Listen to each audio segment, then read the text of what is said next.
Bonjour et bienvenue dans ce MOOC consacré à la géopolitique de la Chine. Alors pourquoi s'intéresser à la Chine contemporaine?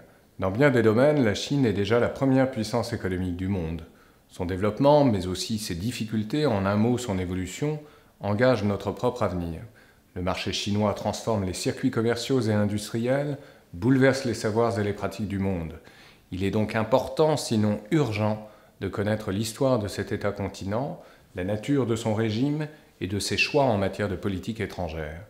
L'ampleur de sa démographie, 1,4 milliard d'habitants, l'immensité de son territoire, 19 fois la France, et sa gouvernance autoritaire sont les clés pour comprendre la Chine et ses projets hors normes. La Chine a donc tout lieu de nous fasciner comme elle ne cesse de nous inquiéter. Comment cette puissance à la fois prédatrice et dévoreuse d'énergie peut-elle réussir son pari, maintenir à l'intérieur de ses frontières une cohérence politique et sociale, tout en séduisant le reste du monde?